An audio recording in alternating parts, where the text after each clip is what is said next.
Very good morning. It's Jeff Lawton on Saturday, the 24th of February. If you're new to this channel, I've only been going, I think it's the fourth day.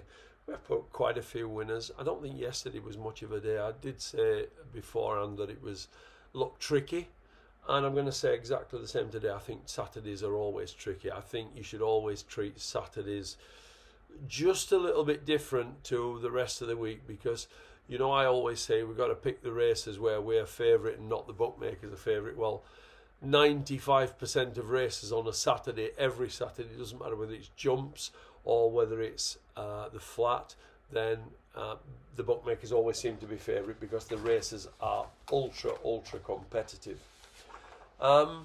Today looks difficult, especially given the fact that we're bottomless ground everywhere. The one thing I hate is betting on absolute bottomless ground, whether it be jumps or the flat. The form book does tend to go out the window, so just be careful. Keep your discipline. Remember that there's racing every day, so we don't need to go and do our money just in one day. So I think we just got to take it a little bit carefully. Now, if you haven't seen the video that I've done for Star Sports, it really is worth having a look at. It gives you a bit of background about me. It tells you from going back to when I was in the police and we caught the Yorkshire Ripper at our nick in 1981. That tells you how old I am. And also to my association with people like Gary Barlow. My background is going back his entertainment. I managed some big acts and some big bands for about 15 years. So that would be my background. So it's definitely worth having a look at. If you want to go on to Google and onto YouTube and type in betting people Jeff Lawton, and you'll be able to watch that. It's 4 15-minute videos, a little bit entertaining, so you might enjoy it. And you might learn something as well, because I do pick up a lot of points late on as to what you should do and what you shouldn't do in order to make money. I don't want to harp on about it, but I grew up in a council house. I came from absolutely nothing. We didn't have a car, and I built my way up, and I sit in £1 million house with a brand new Range Rover on the drive. So I'm not trying to brag. I'm just trying to say that it is possible to do this from nothing. So from humble beginnings where I had nothing, then you can actually do this if you are disciplined.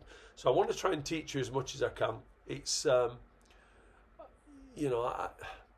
as I say, I came from nothing. I like to help people. People gave me a helping, and so if I can help anybody, just press the subscribe button, because when I'm going for a big bet, and it won't be today, but when I'm going for a big bet, I will let you know what that is going to be.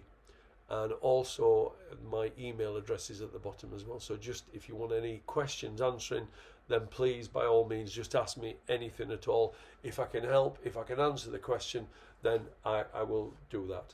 So let's get into today's racing. I've not got many races to look at, actually. I'm going to start at Newcastle in the 105, and I will just say to anybody new, if you're expecting 10 to 1 winners, you're in the wrong place. I like to try and win every day, so I'm always looking for the races where I can nick a few quid rather than where I can be a hero. So we're starting the 105 at Newcastle.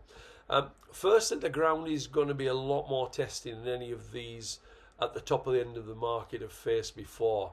Now, this fella did stay on in third at Cheltenham in a good race, a better race than this. That was on soft ground, and he was staying on really strongly at the end. I think that he's going to handle it better than anybody, and I think he's going to have too much class for these. He's looked as though the step up in trip would definitely be something that would help him. The one thing I would say, he has hung the last twice when going clockwise, so this change in direction to an anti-clockwise track should help. Now, he carries a £6 penalty for winning last time, but £5 of that has been offset by the jockey's claim. He takes on two potential improvers, but I think he should have too much for them at this stage of their careers, and I think he ought to be winning that. In the 138 at Newcastle, we got Netty Well from the Lucinda Russell yard. Now, he comes here in top form and he relishes bottomless ground. So the one thing about this fella is you know he's going to absolutely love the ground. He's gone up £14 for his last 2 wins, but he does love these flat park tracks, not your up and down like Cheltenham, you know, your flat tracks like Ayr and Haydock, and Newcastle falls into that as well. So he does tend to enjoy these type of tracks. So there are no negatives with him at all. Now, his market rival only won at Sedgefield. I hate Sedgefield as a track. It's just such low-grade stuff. And also, he was helped by a couple of his rivals falling and others making mistakes. So I think he was quite flattered there. He's now also 11. I don't think he's going to find another leg today. I think we're on the right one. Couldn't get rid of that call. So moving on, let's go to Kempton in the 150. Khalif de Belay. Now, he's won both his races, and he won on heavy in his native France. He was bought privately, but I'm told it was for a fee in excess of 250,000. So they're certainly not messing around with him. He was super impressive on British debut over course and distance last month, where despite jumping a little to the left at times, he never really came out of third gear that day. And that race has already produced 2 winners. I know the second got turned over at short odds the other day, but 2 winners have already come out of that race. He's a high-class chaser in the making, there's no doubt. Whatever he does over hurdles is a bonus, but I do think he's going to take a beating in the Adonis today. Now, his market rival, Gimme 5, was only a 64 rated horse on the flat when trained in Ireland by Johnny Murtagh. He's been transformed over hurdles, there is no doubt about that. And although he won by 18 lengths last time, I can't help but think that it wasn't a great race, and Khalif de Belay should take this in his stride. Let's go to cover 1 at Southwell in the first race, the 245. This Clarendon House is definitely a sprinter on the up. He won his only 2 starts on the all-weather, and he's looked a proper all-weather horse. He actually broke the track record 2 runs ago at Southwell, so he runs back over course and distance. And he ran a decent 4th in a Group 2 in Maidan last time, but that was on grass. Now, he's back in listed company, back onto Peter, should be too good for these. His market rival, Diligent Harry, usually runs over 6. All his form is over 6 for sure, and he won over 6 last time, even though he showed a lot of speed.